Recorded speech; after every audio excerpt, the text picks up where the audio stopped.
Conductismo y condicionamiento clásico. Primera parte. Instituto Latinoamericano. Introducción. Una forma de explicar cómo desarrollamos respuestas involuntarias ante determinados estímulos, como puede ser una reacción de miedo ante las abejas. Es una teoría del aprendizaje que se conoce como condicionamiento clásico. El condicionamiento clásico es un ejemplo de conductismo. Fue la primera de las grandes corrientes teóricas del siglo XX. En estos videos, identificaremos los supuestos básicos de la aproximación conductista. A continuación, analizaremos la naturaleza del condicionamiento clásico, describiendo la investigación clásica de Ivan Pavlov con perros y extendiendo sus ideas al aprendizaje humano. Posteriormente, tomaremos en consideración otras teorías del aprendizaje que se construyeron a partir del trabajo de Pavlov. Finalmente, extraeremos algunas implicaciones educativas de las teorías conductistas.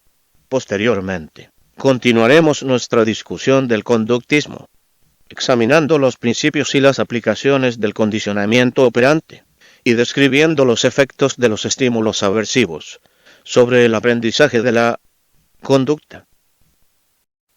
Supuestos básicos del conductismo. Antes del siglo XX, las dos perspectivas dominantes en la psicología eran el estructuralismo, basado en el trabajo de Wilhelm Wundt, y el funcionalismo, basado en el trabajo de Wang Dewey. Aunque ambas perspectivas diferían considerablemente en sus supuestos subyacentes y en los temas de estudio, compartían una debilidad común. Carecían de una metodología de investigación precisa y cuidadosamente definida. La manera en que los estructuralistas estudiaban el aprendizaje y otros fenómenos psicológicos era mediante un método denominado introspección.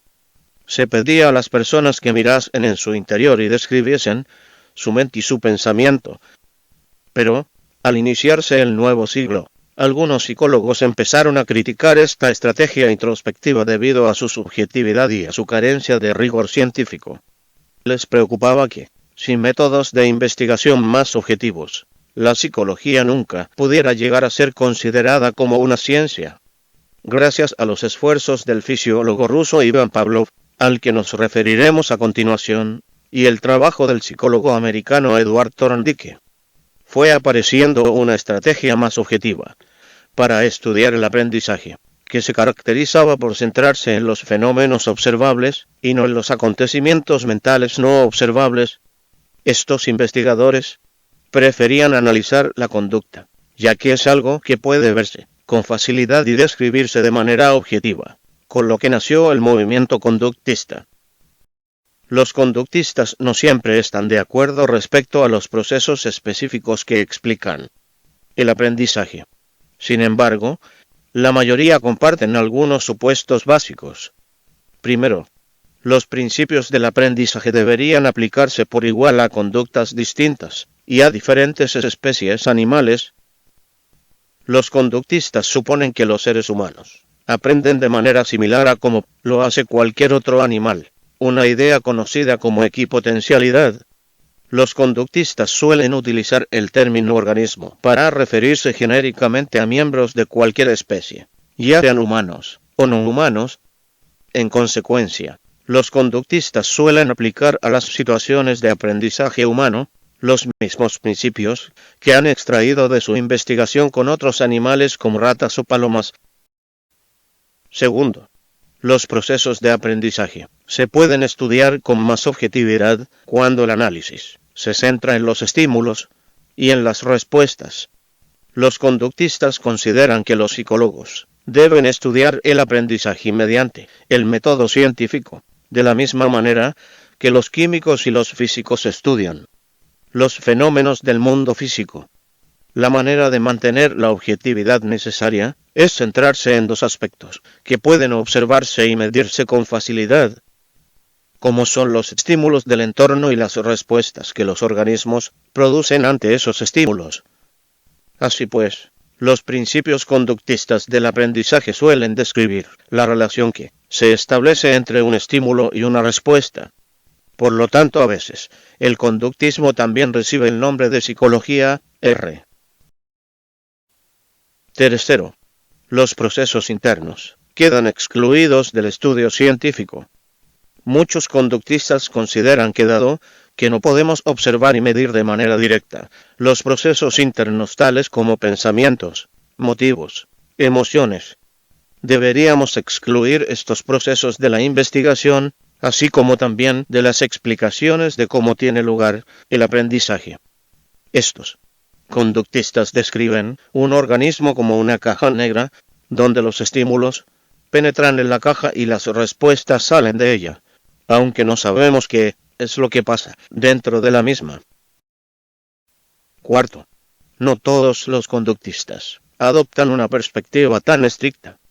Algunos insisten en que los factores internos también son importantes para comprender el aprendizaje y la conducta. Estos teóricos neoconductistas también son conocidos como teóricos R. Estímulo-organismo-respuesta por contraposición a los teóricos R. Uno de los primeros neoconductistas fue Clark Will, quien sugirió que factores como la motivación y la fuerza de las asociaciones entre el estímulo y la respuesta tenían influencias importantes en la conducta. Quinto, aprender supone un cambio de conducta. Los conductistas han defendido tradicionalmente el aprendizaje como un cambio en una conducta. Al fin y al cabo, podemos saber que ha ocurrido un aprendizaje solo cuando lo vemos reflejado en las acciones de alguna persona. De hecho, algunos conductistas proponen que, si no se produce ningún cambio en la conducta, entonces, posiblemente no se haya producido ningún aprendizaje. Sexto, a medida que algunos conductistas han empezado a tomar en consideración los factores cognitivos, han comenzado a distanciarse de esta definición del aprendizaje tan vinculada a la conducta. En lugar de esto, tratan el aprendizaje y la conducta como aspectos diferentes, aunque relacionados. Algunos psicólogos han sugerido que muchas leyes conductistas se aplican de manera más apropiada a la comprensión de lo que influye sobre la realización de las conductas aprendidas que de lo que influye sobre el propio aprendizaje. Séptimo, los organismos nacen como pizarras en blanco, dejando de lado algunos instintos característicos de una especie, como la construcción de nidos o las conductas migratorias de muchas aves, así como las discapacidades de origen biológico como el retraso mental o las enfermedades mentales. Los organismos no nacen predispuestos a comportarse de una manera determinada. Por el contrario, llegan al mundo como pizarras en blanco, sobre las cuales se van escribiendo paulatinamente las experiencias ambientales. Dado que cada organismo recibe un conjunto exclusivo de experiencias, se desprende que también adquiere su propio repertorio exclusivo de conductas. Octavo, el aprendizaje es el resultado de sucesos ambientales. En vez de utilizar el término aprendizaje, los conductistas prefieren hablar de condicionamiento. Un organismo está condicionado por los sucesos que ocurren en su entorno. La forma pasiva de este verbo expresa la creencia de muchos conductistas de que el aprendizaje es algo que le ocurre a un organismo y que suele estar fuera de su control.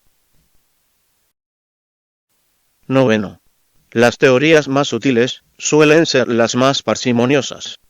De acuerdo con los conductistas, deberíamos explicar el aprendizaje de todas las conductas, desde la más simple hasta la más compleja, mediante el menor número posible de principios de aprendizaje. Este supuesto refleja la preferencia por la parsimonia para explicar el aprendizaje y la conducta. Veremos un ejemplo de esta parsimonia en la primera teoría conductista que exploraremos, el condicionamiento clásico.